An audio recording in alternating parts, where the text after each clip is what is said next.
What's up, everybody? This is your girl CECE with Where It Begins Magazine, and I got my co-host on the line. Hey, Mickey Monday, how are you today? I'm doing good. See, how are you? I'm good, and happy Tuesday. Yeah, happy Tuesday to you too. Thank you. We have a special guest on the line. We're gonna let him introduce himself, where he's from, and what he do.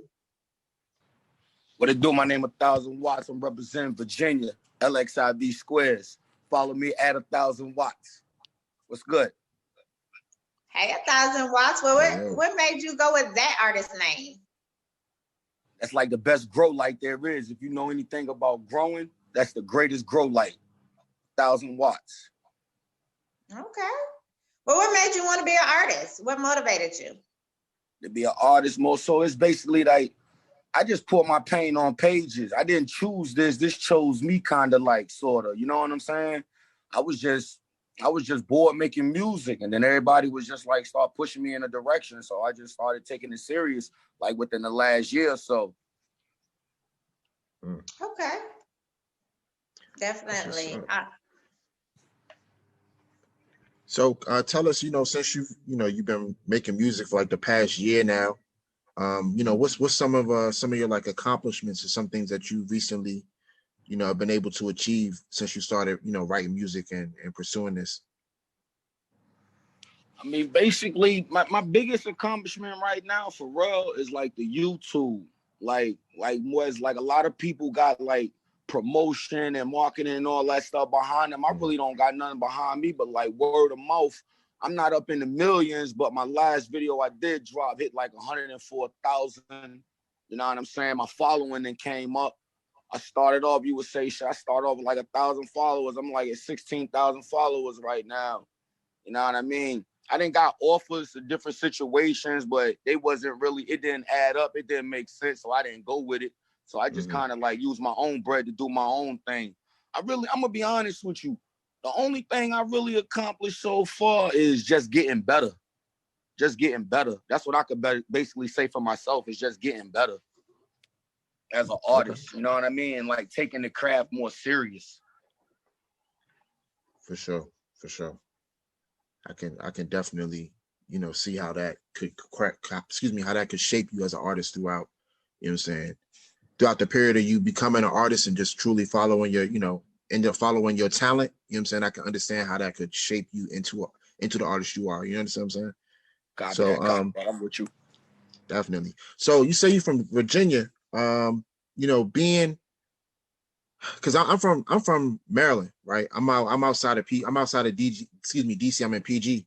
So like being a part of the DMV music scene, like what are some things that you see that you wish would change, or some things that when you get to a higher platform, you could make the change happen? I will open the doors and bring the cameras to Virginia. I can't really speak for the DMV because we don't really consider ourselves the DMV.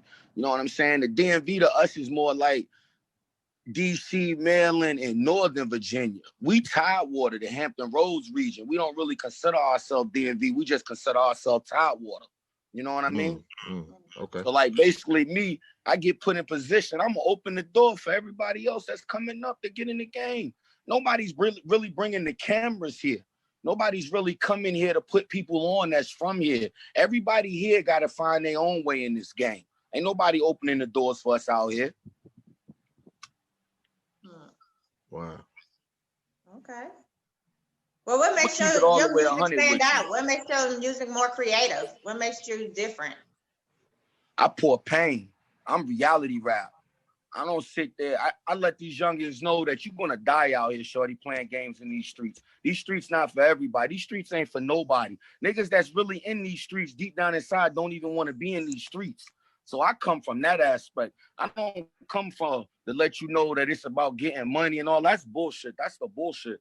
You know what I'm saying? I let you know you're going to die out here, or you're going to spend the rest of your life somewhere you don't want to be. I just tell them the truth. You know what I mean? So like, I'm sorry, I didn't mean to cut you off. My fault. Oh no, go ahead. Now I was finished. So let's talk about your single, "Praying Mama," and the motivation behind that. Without my mom's prayers, I wouldn't be here. Like for real. Like, you know what I'm saying? At the end of the day, if it weren't for my mom, there would be no me. Basically, you know what I'm saying? And all the shit that I done been through and all the shit that I done got into, I know it was my mom praying for me because it wasn't me praying for me. You know what I'm saying? So shit, mother's prayers what made me help me get home at night. You know what I mean? Awesome. Yeah. That's definitely a testimony. That's definitely good. Wow. So, excuse me.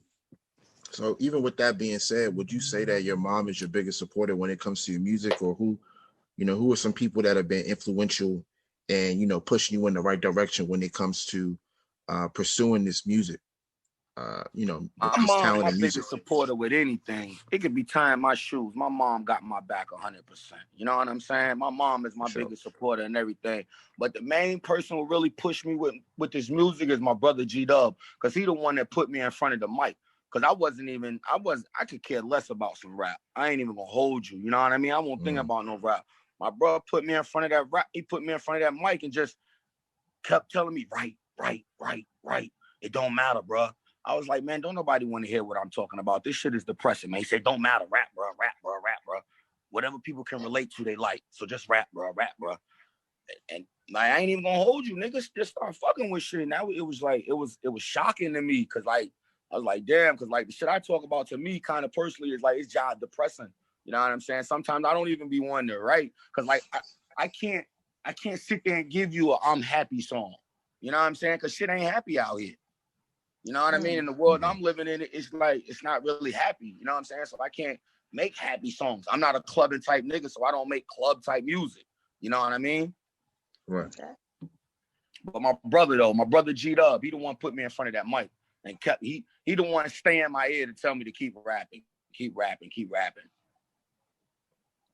Okay. That's what's up. That's dope. So I know you said you're not really into the whole music biz scene, or you're not, you're more so about the craft than anything. So if you had that opportunity though to get in the studio with any rapper, you know what I'm saying, and just bang out a song, who would you choose to work with and why? Styles P, the Locks. I feel like I'm they pup. I mean, I grew up listening to them cats. They helped me learn how to maneuver and make my way through this game. You know what I'm saying? So it most definitely will have to be the Locks. Styles P though, the Ghost. That's my favorite artist. You know what I mean? Okay. I feel that. Definitely. So who are your top 5 rappers? Dialon. No, let me stop. A top 5? If I had to pick what you mean, like my top 5 favorite rappers? Yeah. Top 5. I would say Nas first. I don't got a top 5. I would just say Nas and the Locks. I don't really got a top 5. I don't really go into all the Biggie to Tupac situation on who's the greatest between them. I don't really care about that. Big always gonna be the king because I'm from the East Coast, you know what I'm saying? But I'm gonna say Nas would be my number 1 greatest rapper of all time. I would say Nas. I would have to say Nas, hands down, Nas. Okay. So what's your goals for 2021? You got any events or anything coming up? I'm gonna take my videos to a whole nother level. No more standing in front of the camera just rapping. I'm gonna make little movies out of every video I do. I'm gonna just take my video game to a whole nother level. Me, I look at this like this. You know what I'm saying? When it's all over, this is my legacy. I'll always live on. People can always go back to YouTube and see me. You know what I'm saying? So I'm just gonna take my video game to another level. And I got a crazy project that I'm working on that. And the material that I'm about to bring to the game, they're not even expecting this type of material to come from me. So that is, you know what I'm saying, my up and coming project. God will never tell on me. Okay.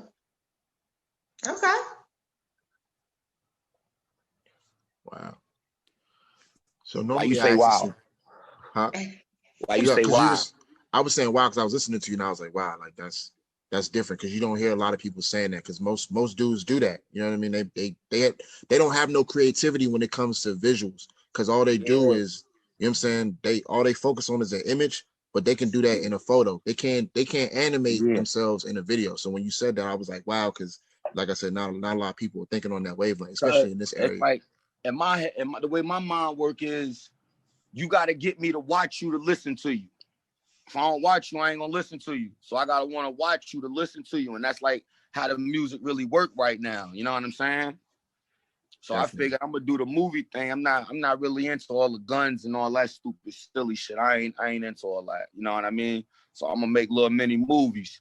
Hopefully my movie game will jump off and somebody will cast me in a movie. Hey man, well, you said it here, so it's solidified now. So all this, you know, you just gotta sit back and watch now. You know. But what I was saying is usually I normally ask this in the beginning of the interview, but when you say you were from Virginia, it prompted me to ask you another question. So you know, for those who are watching the interview for the first time, you know what I'm saying, you get new listeners, new fans or whatever.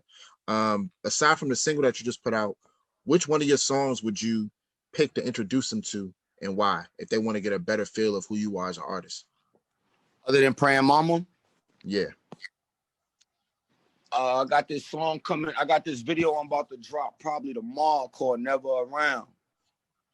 That's going to give you a whole full feel on who I am. Okay. And why I'm coming with the approach that I'm coming with. You know what I'm saying? Because they scream go team, but they won't help you fund the dream. And that's just how it is. Everybody want to be around you, you know, go team, go team, go team. But shit, this rap shit take money. Niggas don't want to kick. But when you get the bag, niggas want to be right there to help you spend the bag. I don't need none of that. I'm good. Dolo. I feel that. But what do you do on your spare time when you're not rapping? Raise my son. That's what my whole life is devoted to, making my son a better man. You know what I'm saying? Giving him the opportunities and the chances to do the things that I didn't do. Giving him a chance to take the right route, you know? It's all about my son. Everything's for my son. Okay, family first. Most definitely. So what advice can you give to someone that want to be a rapper? Believe in yourself. Don't compare your music to nobody else's music. Don't worry about what nobody else doing. As long as you believe in you, you're going to be all right. As long as you believe in you and you willing to invest in yourself, can't nobody hold you back. As long as you believe in yourself and you willing to invest in yourself, you're going to be all right. You're going to fail out here if you try to compare your music to other people's music. You're going to fail that way because you're not being yourself. You got to be yourself. And the people got to like you. You know what I mean? Yep, definitely. Because, I mean, you could be out here fronting, you know what I'm saying? And then, boom, you run across somebody like me and you get your car pulled. Now I'm in the game 100% because I pulled your car and you was capping. You know what I mean? So you don't want to go out capping. You might as well just tell the truth and be yourself. Make the music that you like to make. Be you. That's when I don't mean to cuss, but that's what people be messing up, man. They be out here trying to be somebody else instead of just being themselves. It's not going to work. That's not going to last long at all. Definitely. That's facts. Believe in yourself. Yeah. Definitely facts. So I was going to ask you, tell us a little more about what is that, 64 Square Entertainment? Tell us a little more about LXIB Square, 64 Square. That's a chessboard. That's what we moving in. It's our world. Our world is a chessboard. We make chess moves. Every day it's about making wise decisions. You can't be out here playing. You know what I mean? You got to have a plan and you got to execute that. And you got to stay focused and you got to believe in yourself. You got to do what you got to do. It's chess. You got to have a strategy with everything. You know what I'm saying? Definitely. Yep. Definitely. I agree. So with that being said, as far as having that whole setup, is there any other artists that are you like, is that your label? Are you the head of the label or are you signed to that label or like what's exactly the dynamics? Nah, that's me and my brother. You could basically say that's me and my brother's label. Okay. You know what I mean? That's our movement.